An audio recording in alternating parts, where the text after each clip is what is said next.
Hi friends, అందరికీ నమస్కారం. అంజలి కథలకి స్వాగతం.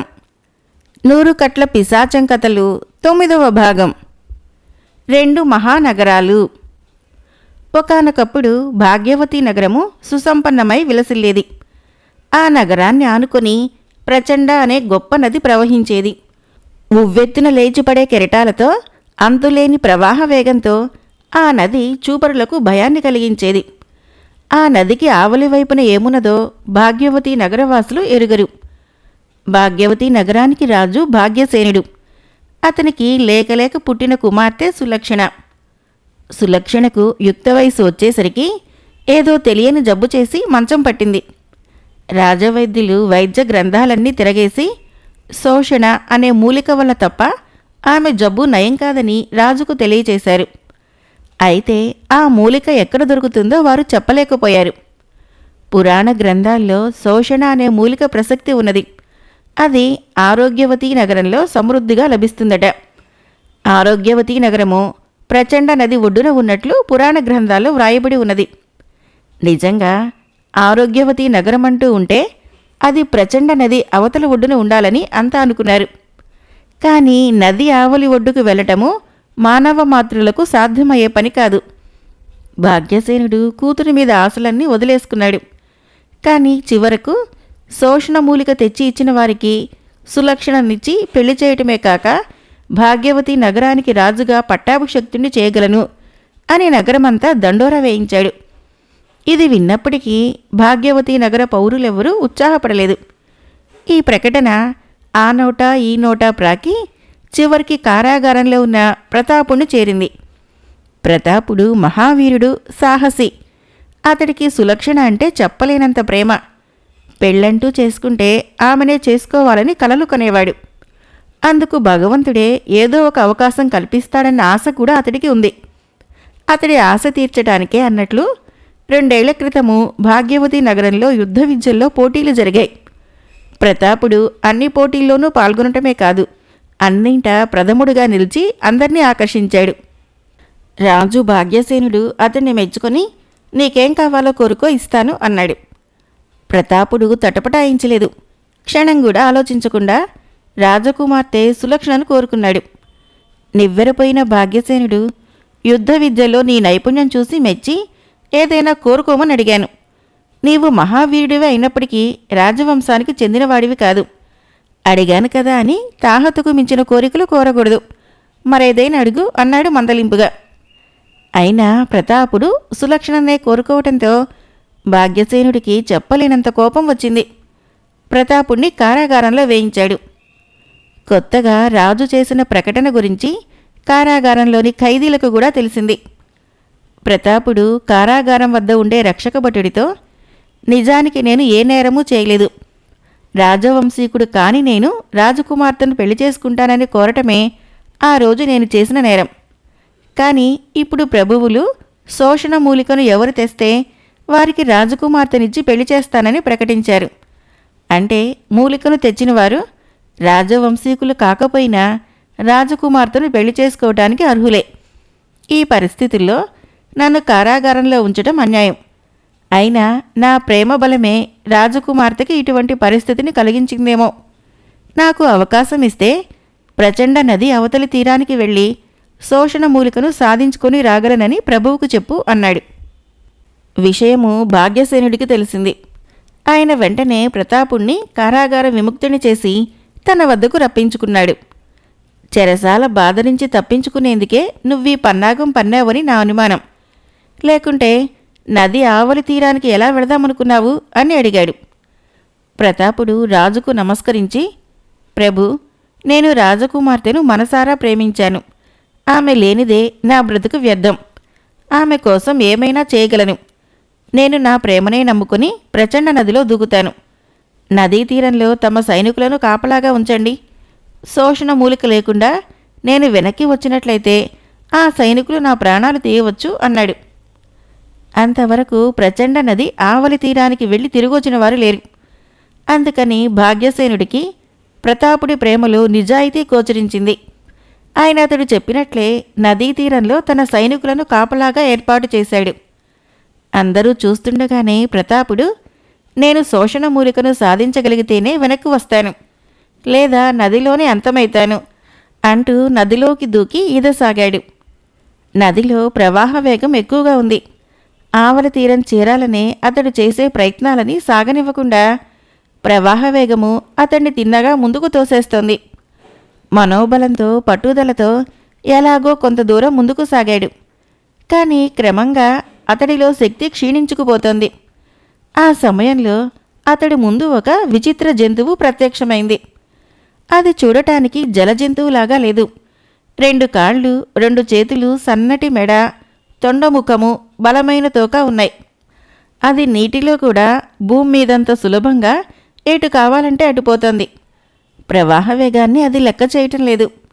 ఆ విచిత్ర జంతువు 2 చేతులు చాచి ప్రతాపుడి మీదకు వచ్చింది.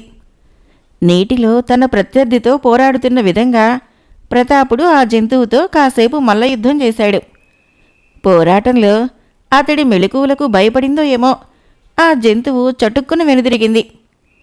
ప్రతాపుడు వెంటనే దాని తోక గట్టిగా పట్టుకున్నాడు. ఆ విచిత్ర జంతువు భయపడిన దానిలాగా నదికి ఆవలి వైపుకు చరచరా సాగిపోసాగింది. ప్రతాపుడు అనుకున్న పని సులభంగా సాధ్యమైంది. కాసేపట్లోనే అతడు ఆ విచిత్ర జంతువు సహాయంతో నది ఆవలి తీరం చేరుకోగలిగాడు. ఒడ్డుకు చేరగానే ఆ విచిత్ర జంతువు తోక విదిలించి అతన్ని పడగొట్టి తిరిగి నీటిలోకి మాయమైపోయింది. ప్రతాపుడు శోష వచ్చి అక్కడే పడిపోయాడు. స్పృహ వచ్చేసరికి అతడు ఒక ఇంట్లో ఉన్నాడు. చుట్టూ ఆరోగ్యంగా కనిపించే 4 మనుషులు ఉన్నారు. నేనెక్కడున్నాను అన్నాడు ప్రతాపుడు. వాళ్ళేదో చెప్పారు. ప్రతాపుడికి ఆ భాష అర్థం కాలేదు. తన భాష కూడా వాళ్ళకి అర్థం కావటం లేదని గ్రహించటానికి ప్రతాపుడికి ఎంతోసేపు పట్టలేదు. సైగలతో అతడు తన గురించి వాళ్లకు చెప్పుకున్నాడు. వాళ్ళు సైగలతో అతడికి కొన్ని విషయాలు చెప్పారు. దాన్ని బట్టి నదీ తీరాన స్పృహ లేకుండా పడి ఉంటే తనను వాళ్ళు ఆ ఇంటికి తీసుకువచ్చి ఉపచారాలు చేసినట్లు ప్రతాపుడు అర్థం చేసుకున్నాడు. ప్రతాపుడు ఆ ఇంట్లో మంచం మీద 4 రోజులు ఉన్నాడు. క్రమంగా అతడికి వాళ్ళ భాష కూడా కొద్దిగా అర్థం కాసాగింది. కొంత తెలిసేసరికి ఆ భాషకి తన భాషకు మూల భాష సంస్కృతమేనని అతడు గ్రహించాడు. 10 రోజులు గడిచేసరికి అతడికి ఆ భాష అవసరానికి సరిపడేటంతగా వచ్చేసింది. పూర్తి ఆరోగ్యవంతుడు కాగానే ప్రతాపుడికి కలిగిన ఆనందం అంతా ఇంతా కాదు. అదృష్టమో ప్రేమబలమో కానీ తాను చేరుకున్నది నిజంగా ఆరోగ్యవతి నగరం. అక్కడ శోషణ మూలికతో పాటు ఇంకా ఎన్నో దివ్య ఔషధాలు ఉన్నాయి. అక్కడి ప్రజలకు భోగభాగ్యాలు లేకపోయినా చక్కని ఆరోగ్యం ఉంది. ఆ కారణంగా అందరూ సుఖంగానూ సంతోషంగానూ ఉన్నారు.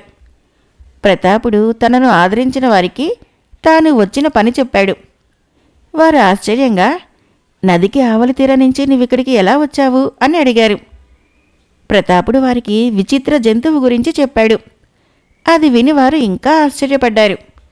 ఆ విచిత్ర జంతువు గురించి మా నగరంలో ఎన్నో కథలున్నాయి. దాని గురించి విన్నవారే కానీ చూసినవారు లేరు. ఆ జంతువు ఒక జలదేవత. నదిలో చిక్కుకున్నవారు మంచివారైతే అది వారిని రక్షిస్తూ ఉంటుందట. ఎంత మంచివారినైనా ఒకసారికి మించి రక్షించదట. నువ్విక తిరిగి ఆవలి తీరానికి వెళ్ళడం అసాధ్యం. ఇక్కడే ఉండిపో అని అతడికి చెప్పారు. నేను ఇక్కడే ఉండిపోతే వచ్చిన కార్యం సిద్ధించదు కదా.